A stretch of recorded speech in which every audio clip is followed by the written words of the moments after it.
Hi friends, welcome to Nisharose kitchen. ഞാൻ ഇന്നിവിടെ തയ്യാറാക്കാൻ പോകുന്നത് സ്വീറ്റ് ലസ്സിയാണ്.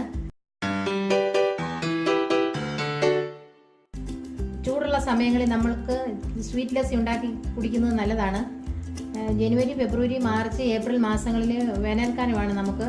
അപ്പം നമുക്ക് എപ്പോഴും തണുത്ത വെള്ളം നമ്മൾ തയ്യാറാക്കി വെക്കും. അപ്പം നമുക്ക് സ്വീറ്റ് ലസ്സി ഉണ്ടാക്കുന്നത് എങ്ങനെയാണെന്ന് നോക്കാം. ഞാനിപ്പോൾ അതിനായിട്ട് 1 കപ്പ് പാലെടുത്തിട്ടുണ്ട്, 1/2 കപ്പ് തൈര് എടുത്തിട്ടുണ്ട്, ഐസ് ക്യൂബുകൾ എടുത്തിട്ടുണ്ട്, 6 സ്പൂൺ ഷുഗർ എടുത്തിട്ടുണ്ട്. ഇത്രയുമാണ് ഇതിൻ്റെ ചേരുവക. ഇതിനി എങ്ങനെയാണ് തയ്യാറാക്കുന്നത് നോക്കാം. ഞാനിപ്പോൾ തൈരും പാലും പഞ്ചസാരയും കൂടി ഒന്ന് മിക്സിയിൽ അടിച്ചിട്ട് വരാം. മിക്സിയിൽ ഒരു 3-4 മിനിറ്റ് നേരത്തോളം നമ്മൾ ഈ മിക്സിയിൽ ഇത് അടിച്ചെടുക്കണം. അത് നമുക്ക് തയ്യാറാക്കി എടുത്തുകൊണ്ട് വരാം. ലസ്സി റെഡി ആയി കഴിഞ്ഞിട്ടുണ്ട്. ഞാൻ ഇതിലേക്ക് ഐസ് ക്യൂബ് ഇട്ട് കൊടുക്കുന്നു. നിങ്ങൾക്ക് ഈ വീഡിയോ ഇഷ്ടമായെങ്കിൽ ഞങ്ങളുടെ ചാനൽ സബ്സ്ക്രൈബ് ചെയ്യണം, ലൈക്ക് ചെയ്യണം, ഷെയർ ചെയ്യണം. Thank you.